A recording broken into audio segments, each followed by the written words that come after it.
Hello everyone, welcome to exam affairs. So guys, आज का हमारा टॉपिक है टूर ऑफ ड्यूटी। आज के इस वीडियो में हम डिस्कस करेंगे टूर ऑफ ड्यूटी के बारे में।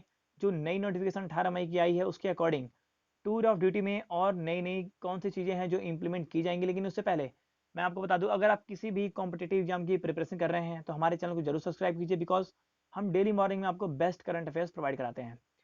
सो नाउ शुरू करते हैं आज की टॉपिक। आज का हमारा टॉपिक है टूर ऑफ ड्यूटी। अभी हाल ही में इंडियन आर्म फोर्सेज की तरफ से भारत सरकार को एक प्रपोजल दिया गया जिसका नाम था टूर ऑफ ड्यूटी। इसके अंदर में ये बातें लिखी गई हैं, अगर कोई भी Indian as a volunteer Indian armed forces का पार्ट बनना चाहता है, उसमें सर्विस करना चाहता है, तो वो 3 साल के लिए सर्विस कर सकता है। इसके अलावा अगर कोई CAPF पर्सनल, जैसे कि कोई उसका जवान या फिर सैनिक, अगर इंडियन आर्म फोर्सेस में सर्विस करना चाहता है तो वो 7 साल के लिए इंडियन आर्म फोर्सेस का हिस्सा बन सकता है। CAPF के अंडर में कौन कौन सी यूनिट्स आती हैं, जैसे कि CRPF हो गया, ITBP हो गई, और CISF हो गया, SSB हो गई, NSG हो गई। तो ये सब क्या है, ये सब CAPF के अंडर में आती हैं।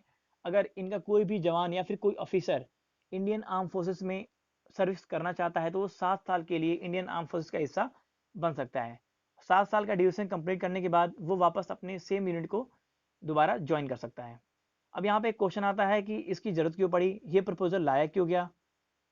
तो इसका सटीक आंसर यही होगा कि रक्षा बजट को कंट्रोल करने के लिए। अगर हम एक आंकड़ा उठा के देखें तो अगर इंडियन आर्म फोर्सेस में अगर कोई ऑफिसर 10 साल के लिए सर्विस करता है तो उसके ऊपर में कुल लगभग 5.12 करोड़ रुपए प्लस उसका पेंशन का खर्च इंडियन गवर्नमेंट को वहन करना पड़ता है। इसके अलावा अगर कोई इंडियन आर्म फोर्सेस का ऑफिसर 14 साल के लिए सर्विस करता है तो उसके ऊपर में इंडियन गवर्नमेंट कुल 6.88 करोड़ प्लस उसके पेंशन का खर्च इंडियन गवर्नमेंट उठाती है। अब यहाँ पे हम बात करें केवल पेंशन के बारे में तो 2006 से 7 के आसपास में पेंशन पे जो खर्च किया जाता था वो था करीब 12,715 करोड़ रुपए।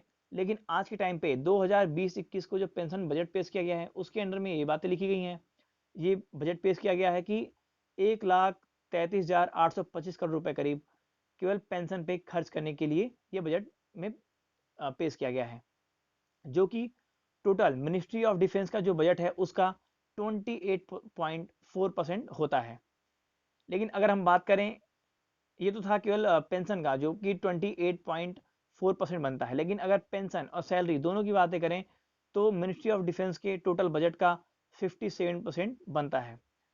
लेकिन अगर हम टूर ऑफ ड्यूटी को प्रस्ताव, जो ये प्रपोजल है उसको अगर एक्सेप्ट किया जाता है तो उसके बाद में जो इंडियन आर्म फोर्सेस होगी तो 3 साल के लिए कोई भी एक जवान या ऑफिसर अगर आता है तो उसके ऊपर में कुल खर्च करने होंगे 80 से 85 लाख, और पेंशन भी नहीं देना होगा। तो आप समझ सकते हैं कितना बड़ा अमाउंट हम बचा लेंगे, और उसको जो बचा हुआ अमाउंट होगा उसको इंडियन आर्म फोर्सेस को मॉडर्नाइज करने में, नए इक्विपमेंट्स लेने में और नई टेक्नोलॉजी लेने में हम उसको खर्च कर सकते हैं, जिससे हमारी इंडियन आर्म फोर्सेस और भी मजबूत बनाई जा सकती है। अब बात करते हैं कि अगर टूर ऑफ ड्यूटी को एक्सेप्ट किया जाता है, इस प्रपोजल को अगर एक्सेप्ट किया जाता है तो इसमें क्या क्या बेनिफिट्स होंगी। तो अभी नई नोटिफिकेशन जो आई है उसके अकॉर्डिंग सबसे पहली बात तो ये है कि इंडियन आर्म फोर्सेज में अगर इसको एक्सेप्ट किया जाता है, टूर ऑफ ड्यूटी को अगर एक्सेप्ट किया जाता है, तो जो 3 साल के लिए सर्विस करने के लिए सर्विस करेंगे ऑफिसर या फिर सैनिक, उनको कोई पेंशन नहीं देना है। उसके अलावा अगर हम बात करें कि जो TOD टूर ऑफ ड्यूटी के थ्रू जो सर्विस करेंगे तो उनको क्या बेनिफिट होगा। 3 साल के बाद वो रिटायरमेंट तो हो जाएंगे, रिटायर हो जाने के बाद उनको बेनिफिट क्या होगा। तो सबसे पहले बात ये बात हम आपको क्लियर कर दें कि जिसकी एज क्राइटेरिया है वो करीब 22 से 23 वर्ष के आसपास में रहेगी, 23 वर्ष। और जो एलिजिबिलिटी होगी वो ग्रेजुएशन होगी।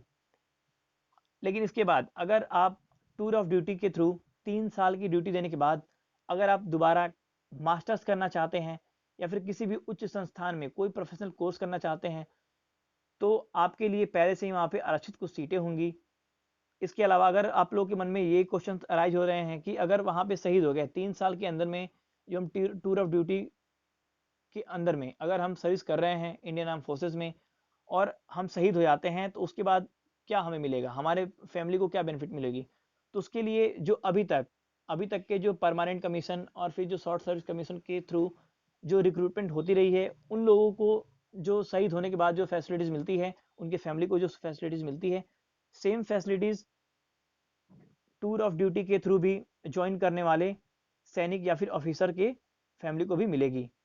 जो उनके लिए कल्याणकारी योजनाएं लागू की जाती हैं, सेम टूर ऑफ ड्यूटी के थ्रू भी रिक्रूट होने वाले ऑफिसर्स और जवान्स के लिए के फैमिली को भी मिलेगी। अब ये तो हो गई उनके लिए जो टूर ऑफ ड्यूटी के लिए के थ्रू रिक्रूट होंगे और बाद में जो आकर के बाहर में अपनी फ्यूचर को आगे बढ़ाना चाहते हैं, बेहतर तरीके से जीने चाहते हैं।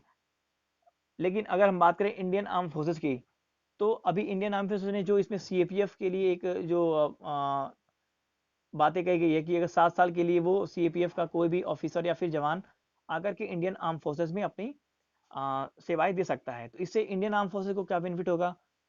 देखिए, पहले तो अगर आप टीओडी के थ्रू किसी को भी आप रिक्रूट करेंगे तो उनको 9 मंथ की ट्रेनिंग दी जाएगी, उसके बाद 3 साल के लिए वो सर्विस करेंगे। लेकिन अगर सीएपीएफ पर्सनल कोई अगर इंडियन आर्म फोर्सेस को ज्वाइन करता है, तो देखिए जैसे कि इसमें सीआरपीएफ हुआ, तो सीआरपीएफ हमेशा आप लगभग हर टाइम अगर न्यूज़ सुनने को आती है कि नक्सली मुठभेड़ उनकी चलती रहती है उसमें। तो ये किसी भी युद्ध कौशल में पूरी तरह से ट्रेंड होते हैं और इससे क्या होगा, इंडियन आर्म फोर्सेस को बिना समय गवाए, बिना ट्रेनिंग के समय गवाए इनको किसी भी ऑपरेशन का मेंबर बना सकती है। इसके अलावा देखिए, बहुत सारे लोग ऐसे भी होते हैं जो इंडियन आर्म फोर्सेस को ज्वाइन करना तो चाहते हैं लेकिन लंबे टाइम के लिए ज्वाइन नहीं करना चाहते और वो कॉर्पोरेट सेक्टर में जाना चाहते हैं। तो उनके लिए भी यहाँ पे बहुत ही बढ़िया पॉइंट है।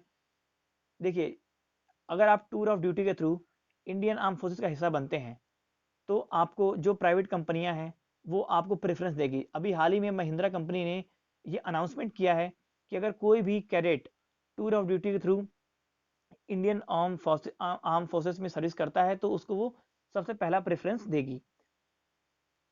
और इसके साथ साथ देखिए, अगर आप इंडियन आर्म फोर्सेस में टूर ऑफ ड्यूटी के थ्रू जाते हैं, उसके बाद आप किसी भी कॉर्पोरेट सेक्टर में जाना चाहते हैं तो इंडियन आर्म फोर्सेस से जब आप टूर ऑफ ड्यूटी के थ्रू अपना वहाँ पे सर्विस करके आएंगे तो आपकी एज होगी करीब 25 से 26 वर्ष के आसपास में, जिससे आप कॉर्पोरेट सेक्टर में भी लंबा अपना फ्यूचर देख सकते हैं with the benefit of tour of duty.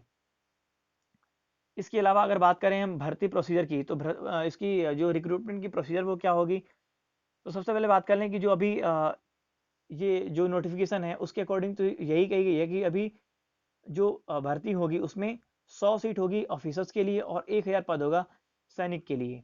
और जो भर्ती प्रक्रिया होगी उसमें ऑफिसर्स के लिए ये माना जा रहा है, अभी तक कोई ऑफिशियल नोटिफिकेशन नहीं है इसके बारे में, लेकिन अभी तक के लिए यही माना जा रहा है कि जो अभी तक के लिए ऑफिसर्स के लिए जो प्रोसीजर रहा है, जैसे कि पहले आप रिटन एग्जाम क्लियर करते हैं, उसके बाद एसएसबी क्लियर करते हैं, देन आप एज ऑफिसर रिकमेंड होते हैं। तो सेम प्रोसीजर हो सकता है कि इसमें भी होगा। और अगर आप एज ए सैनिक उसमें टीओडी के थ्रू रिक्रूट होना चाहते हैं इंडियन आर्म फोर्सेस में, तो आपको सेम वही फिजिकल, रिटन और जो भी क्राइटेरिया अभी तक की रही है, सेम वही प्रोसीजर आपको भी अभी फॉलो करना होगा। तो उम्मीद करते हैं कि आपको बहुत कुछ इस वीडियो से आपको जानने और सीखने को मिला होगा। और लेकिन आपसे एक हम रिक्वेस्ट करना चाहेंगे, अगर आप किसी भी कॉम्पिटेटिव एग्जाम की प्रिपरेशन करते हैं तो हमारे चैनल को जरूर सब्सक्राइब कीजिए, बिकॉज हम आपको डेली मॉर्निंग में बेस्ट करंट अफेयर्स प्रोवाइड कराते हैं। वीडियो कैसी लगी, अगर हेल्पफुल लगी हो तो आप इसको प्लीज़ लाइक, शेयर, सब्सक्राइब कीजिएगा।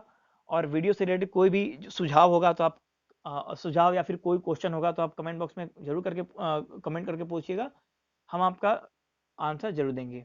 तब तक के लिए bye bye, thank you, God bless you all.